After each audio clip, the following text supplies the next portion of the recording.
Here we have a valve, old, not too old, but a few years old, a Rainbird jar top. Problems everywhere. I replace these all the time. Unfortunately, this one is way down in the bottom of a 1419 valve box, which should have never been installed that way, but it is, and as you can see from my shovel, it's a little ways down there, so it's going to be a little bit difficult of a job, a lot of digging here. Rather than just replace them and leave them back in the box where they don't belong, I'm going to put them in a 10-inch round valve box here.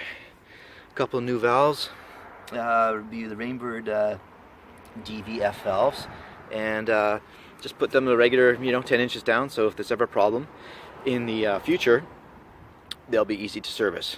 So the initial complaint was that the owner had noise in her furnace room, and she thought it was actually the furnace, but in the end it turned out that this valve here kept hammering on and off, on and on, on and off, and I think it rattled all the way into her home and was rattling her furnace. So in the end it ended up being an irrigation valve. So let me get started with this. Okay, I've started the excavation, and you can see we got a bunch of pipes down in there. It looks like the two here are coming off the valve, and the other two are just garbage that whoever installed this thought that, this person's yard is their garbage dump, and they just leave pipes in the ground. And I've been in this business a long time, and you really should respect people's property as well as the earth itself, and to take that scrap pipe back to your shop or actually use it on the job somewhere, even better, right? There's no reason why you need to just throw that pipe away. There's value to it, and you can use it. I mean, you look at all these little small connections here. That pipe there can easily be used there. Save your bell ends, use them. Another couple of tips, set up a tarp, and a lot of guys don't put up tarps. They just put this dirt on the ground, and they'll shovel it back in later. But believe me, at the end of the day, when you're tired, to lift up that tarp and fill in that hole, or even just extra material, you want to maybe move it over to that bed, you just drag the tarp. It's going to save you a lot of time, a lot of effort. As well as I set up a tent on the sunny days. That way it shades you. You don't have to worry about putting on sunblock and it dripping into your eyes. And I just don't really like putting on sunblock because you start sweating on a job like this and you just rub the sunblock around. So I'm going to cut these two pipes and just bring up the main, remove all that, just keep a blowout, come up with the main and put it in this valve box right there. So it's going to go something like that. Here we have the finished product. So take a look inside. I've had to lengthen this wire to get over there. So we just spliced together what we need, one extra wire, and I put a 3/4 inch hose bib here.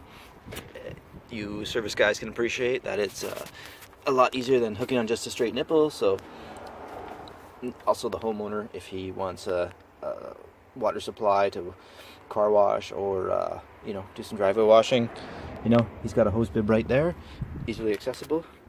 Here's the valves, and I like to leave about 12 inches of slack, so once you have the valve box on, you can pull the wires out if you need to service the solenoids, and notched out a couple of notches there for the pipe. So don't cut out more than you need. I cut out exactly what I need, so it's nice and tight all around. As you can see, we have some slight adjustment,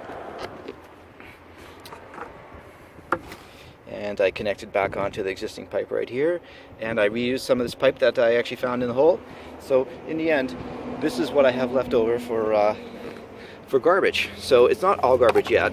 I mean, we're not going to reuse these valves, or I'm not going to reuse these valves, but I may use parts of it. There is actually an O-ring in here, and suppliers don't seem to stock O-rings, and they want you to buy a whole valve, but if you need to, you can recycle the O-ring out of those. I wouldn't suggest always doing it, but I know these valves, no one has opened them manually. It's always been used at the timer, so the O-ring should be in good condition. One thing I do notice about these valves is there is an O-ring inside, and a lot of these valves come with a handle, and a lot of people will turn them manual. If you do turn them manually, you're going to wear out that O-ring so fast. I replace those O-rings all the time. A lot of people like to use that, but use the bleeder here to open. And really, this should never be used. You should never open that. All you're doing is you're just compressing that O-ring constantly, and it will break. It'll break in no time. One season. Okay, so just need to backfill this now, and like I said, you know, try not to build up too much garbage, and make sure don't throw your garbage in the hole.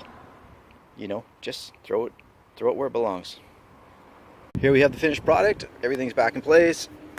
Put the grass back. I like to wet it down. That's why that lid's a little bit wet. Wet the grass down, help it grow faster. There we go. Easily serviceable in the future.